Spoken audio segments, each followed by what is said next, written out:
Stock market prediction channel में आप सबका स्वागत है। इस वीडियो में हम बात करेंगे आईपीओ के बारे में। तो चलिए स्टार्ट कर लेते हैं। कंपनी का नाम है इंटरनेशनल गेमोलॉजिकल इंस्टीट्यूट और इस कंपनी ने अपना कारोबार 1999 में स्टार्ट किया था। अगर इसके बिजनेस को देखें तो ये कंपनी डायमंड, गेमस्टोन एंड ज्वेलरी की ग्रेडिंग को रिकॉग्नाइज करती है। दोस्तों, किसी भी डायमंड की ग्रेडिंग उसके 4C से होती है, जिसमें कि पहला C है colour, cut, clarity and carat weight. इन सब की ये कंपनी ग्रेडिंग रिपोर्ट तैयार करती है और उसके बाद ही डायमंड के एक्चुअल प्राइस का पता चलता है। और अभी तक 30 सितंबर 2024 तक इस कंपनी के पास 20 लैब हैं और इसके साथ इस कंपनी के अंडर 9 स्कूल भी हैं, जिसमें ये कंपनी अपनी रिसर्च करती है। आईपीओ के डिटेल की बात करें तो ये आईपीओ 13 दिसंबर को ओपन होगा और 17 दिसंबर को क्लोज हो जाएगा। इसकी फेस वैल्यू है ₹2 पर शेयर। इसका लोअर प्राइस बैंड है 397 रुपीज़ पर शेयर और अपर प्राइस बैंड है 417 रुपीज़ पर शेयर। और इस आईपीओ के एक लॉट में 35 शेयर होंगे। और अगर इशू साइज की बात करें तो इसका टोटल इशू है 4225 करोड़, जिसमें कि फ्रेश इशू है 1475 करोड़ और ऑफर फॉर सेल है 2750 करोड़। मतलब कि जो ये 1475 करोड़ है ये कंपनी के पास जाएगा और 2750 करोड़ ये उन प्रमोटर या फिर शेयर होल्डर के पास जाएगा जो इस आईपीओ में अपनी होल्डिंग को सेल कर रहे हैं। और अगर लिस्टिंग की बात करें तो ये आईपीओ बीएसई और एनएसई दोनों पे लिस्ट होगा। और अगर हम इसके रिजर्वेशन की बात करें तो इसमें 75% क्यूआईबी को ऑफर किया गया है, रिटेल को इसमें 10% ऑफर किया गया है और एचएनआई को इसमें 15% ऑफर किया गया है। अगर हम देखें तो दोस्तों इसमें रिटेल को काफ़ी कम शेयर अलॉट किए जा रहे हैं, तो इस आईपीओ के रिटेल के साइड से ओवर सब्सक्रिप्शन होने के चांस काफ़ी ज़्यादा हैं। और अगर आईपीओ के टाइमलाइन की बात करें तो ये आईपीओ 13 दिसंबर को ओपन होगा और 17 दिसंबर ट्यूसडे के दिन क्लोज हो जाएगा। इसका बेसिक ऑफ अलॉटमेंट होगा 18 दिसंबर के दिन। और अगर आपको ये आईपीओ अलॉट होता है तो फिर 19 दिसंबर के दिन आपके डीमैट अकाउंट में इसके शेयर क्रेडिट हो जाएंगे। और अगर आपको ये आईपीओ अलॉट नहीं होता है तो फिर 19 दिसंबर के दिन ही आपको रिफंड मिल जाएगा और 20 दिसंबर के दिन एक और कंपनी शेयर मार्केट में लिस्ट हो जाएगी। और 12 दिसंबर के दिन इस कंपनी में एंकर इन्वेस्टर की बिडिंग है। तो फिर आज के दिन 12 दिसंबर के दिन हमें ये पता चलेगा कि इस कंपनी में कौन कौन से एंकर इन्वेस्टर इन्वेस्ट कर रहे हैं। और इस आईपीओ में रजिस्ट्रार का नाम केफिन टेक्नोलॉजी है। मतलब कि केफिन टेक्नोलॉजी की वेबसाइट पे हमें इस आईपीओ के अलॉटमेंट स्टेटस का पता चलेगा। और अगर इसके प्रॉफिट एंड लॉस अकाउंट को देखें तो इस कंपनी ने अपने नंबर को मिलियन में पब्लिश किया है। और अगर इसकी टोटल इनकम को देखें तो 2021 में इसकी टोटल इनकम थी 3742 मिलियन, जो कि 22 में हो गई 4993 मिलियन और 23 में हो गई 6486 मिलियन। अगर इसके इनकम को देखें तो इसके इनकम में हमें काफ़ी अच्छी ग्रोथ देखने को मिल रही है। और अगर एक्सपेंसेस की बात करें तो 2021 में इसके टोटल एक्सपेंसेस थे 1382 मिलियन, जो कि 22 में हो गए 1699 मिलियन और 23 में हो गए 2048 मिलियन। अब हम चेक कर लेते हैं क्या इस कंपनी ने किसी एक्सेप्शनल आइटम का एडजस्टमेंट किया है।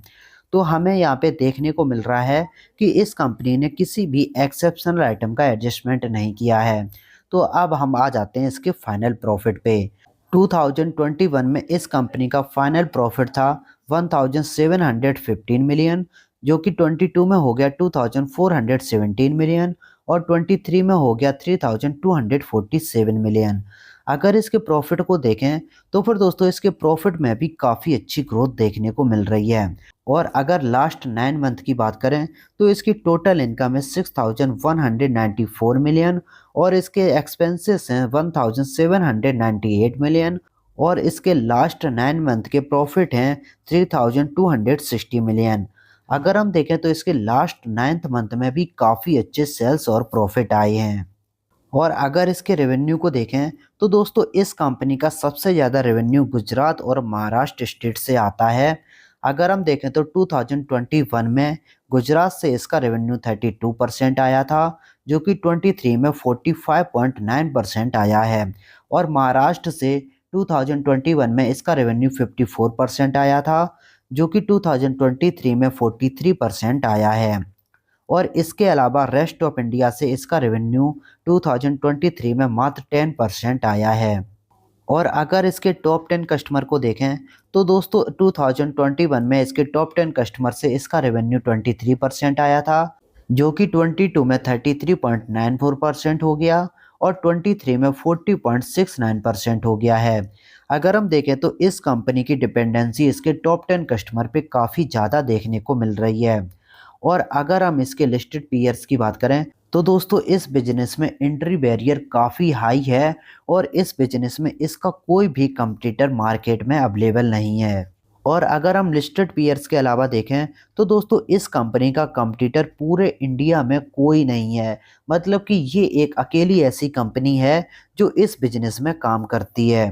तो इस बिजनेस में अगर किसी को इन्वेस्ट करना होगा तो फिर वो इन्वेस्टर केवल इसी कंपनी में आएगा। और दोस्तों अगर किसी बिजनेस में किसी कंपनी की मोनोपोली होती है तो वो उस कंपनी के लिए काफ़ी अच्छी गुड न्यूज़ होती है और उसका फ़ायदा उस कंपनी को काफ़ी ज़्यादा मिलता है।